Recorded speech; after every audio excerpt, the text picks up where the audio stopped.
Kemudian kita beralih ke pembahasan keempat, yaitu pemanfaatan media sosial dalam komunikasi yang efektif. Nah, seperti yang kita tahu, pada pandemi COVID kemarin, itu pemerintah Indonesia itu menjadikan media sosial sebagai salah satu pilihan untuk melakukan komunikasi yang efektif dalam penanggulangan pandemi COVID-19. Di mana kemudian media sosial ini dapat digunakan dalam 4 sisi atau dalam 4 tema, yaitu 1 sebagai media pembelajaran.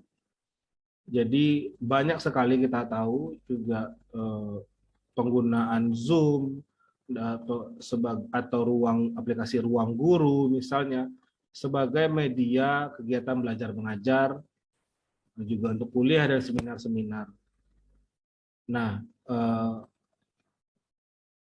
pandemi COVID memaksa semua pihak kemudian untuk mencari alternatif atau mengeksplor media sosial menjadi jauh lebih maju dibanding sebelum pandemi COVID.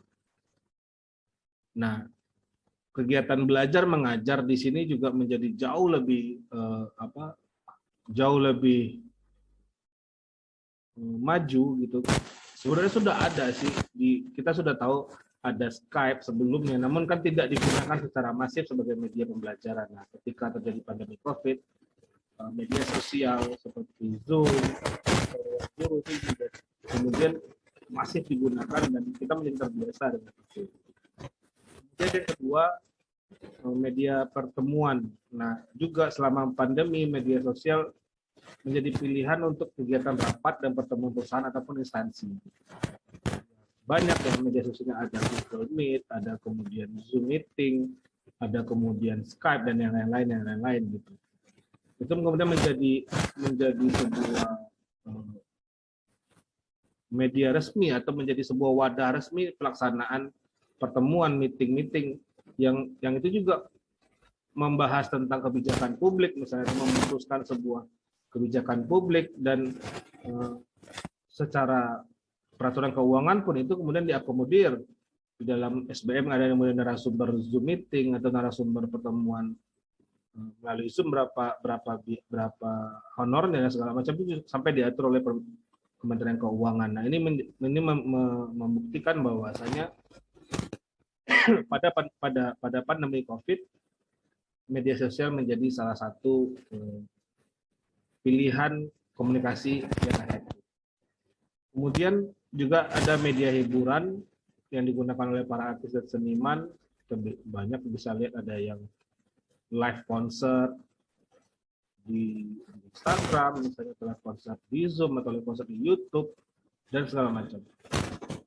Ini juga menjadi tambahan, bukan tambahan ya, tapi malah menjadi substitut atau pengganti bagi mereka yang biasanya konser di dalam gedung offline gitu. Sekarang mereka harus menjadi konser online.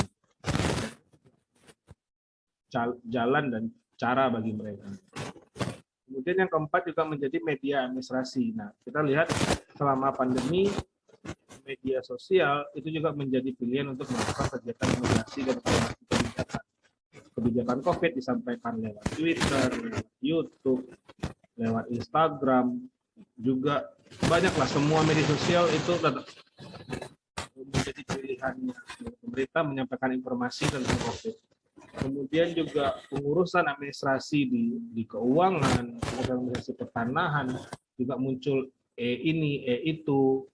Nah, itu membuktikan bahwasanya media sosial sekali lagi menjadi pilihan komunikasi yang efektif pada pandemi COVID-19. Dan akhirnya kita sampai pada kesimpulan bahwasanya beragam fungsi media sosial dapat digunakan sebagai pilihan dalam komunikasi yang efektif serta membangun manakala dimanfaatkan dengan bijak dan bertujuan positif. Jadi dari kita tadi belajar tentang bagaimana itu komunikasi, kemudian diwujudkan menjadi diwujudkan menggunakan media elektronik, sehingga dia menjadi komunikasi dalam bentuk elektronik, namun dikemas dengan sebaik mungkin, kemudian digunakan semasif mungkin, akhirnya menjadi pilihan komunikasi yang paling efektif dan positif ketika terjadi pandemi COVID.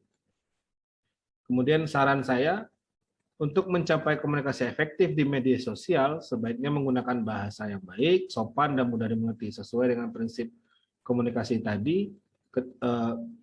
Kalau kita kemudian bertujuan ingin orang mendengarkan apa yang kita sampaikan atau mendengarkan ide apa yang ingin kita usulkan, tentunya kita harus menyampaikannya dengan bahasa yang baik, dengan bahasa yang sopan, dan dengan bahasa yang mudah dimengerti. Sehingga kemudian hambatan-hambatan tadi itu hilang, dan kemudian kita mencapai